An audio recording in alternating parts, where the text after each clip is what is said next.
بسم اللہ الرحمن الرحیم والسلام علی من اتبع الہدی۔ ہدایت کی اتباع کرنے والوں کو راحت دو جہاں قرآن چینل کی طرف سے سلام عرض ہے۔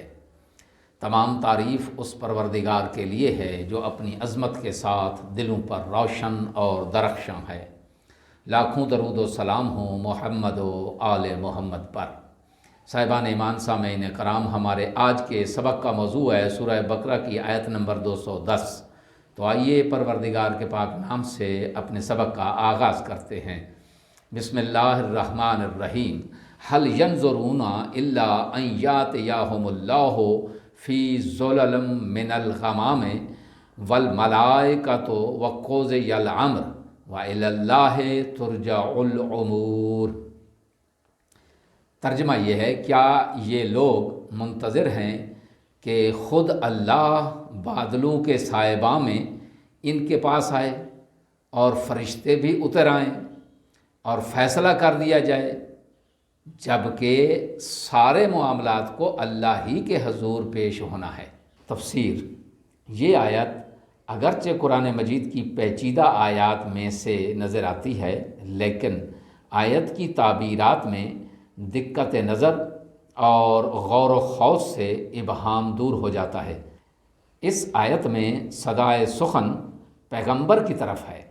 گزشتہ بحث کے بعد خداوند عالم فرماتا ہے، کیا یہ سب نشانیاں اور واضح دلائل انسان کو لغزش سے بچانے اور عدو مبین یعنی شیطان کے چنگل سے نجات دلانے کے لیے کافی نہیں ہیں؟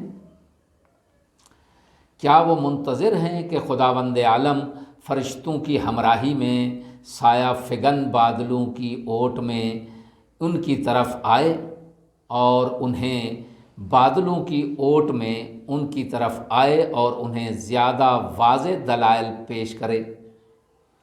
ایسا ہونا تو محال ہے، کیونکہ خدا جسم نہیں رکھتا، اور بفرض محال ایسا ہو بھی تو اس کی ضرورت ہی کیا ہے، جبکہ تمام چیزیں انجام پا چکی ہیں اور کوئی فروگزاشت واقع نہیں ہوئی، اور تمام چیزوں کی بازگشت خدا کی طرف ہے۔ اور علاوہ ازیں ہم کہہ چکے ہیں کہ اس کی ضرورت بھی نہیں ہے، کیونکہ انسانی ہدایت کی ضرورت کو پہلے ہی پورا کیا جا چکا ہے۔ قرآن مجید میں بعض تعبیرات ایسی ہیں جن میں بظاہر اللہ تبارک و تعالیٰ کی ذات کی طرف ایک ناممکن شے کی نسبت دی جاتی ہے۔ مثلا سورہ فجر میں ارشاد ہوا، وَجَاءَ رَبُّكَ وَالْمَلَكُ صَفًّا صَفًّا۔ ترجمہ اس کا یہ ہے کہ اور آپ کے پروردگار کا حکم اور فرشتے صف در صف حاضر ہوں گے۔ ظاہر ہے کہ اللہ تبارک و تعالیٰ کے لیے آنا جانا اس معنی میں ممکن نہیں ہے جس معنی میں جسم رکھنے والی چیزوں کے لیے ممکن ہے۔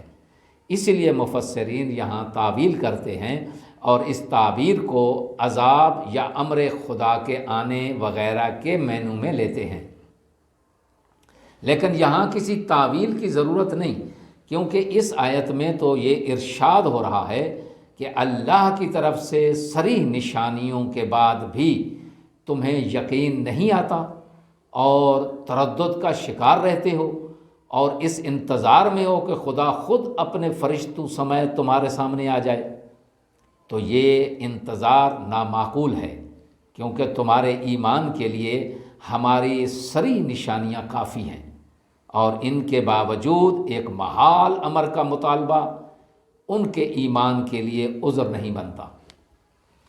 محسوس پرستوں کا یہ نامعقول مطالبہ ہمیشہ رہا ہے، چنانچہ رسول اکرم صلی اللہ علیہ وآلہ وسلم سے ایک مقام پر ان لوگوں نے یہ مطالبہ کیا۔ بنی اسرائیل میں ارشاد ہوا، او طاعت یا باللہ والملائکۃ قبیلا۔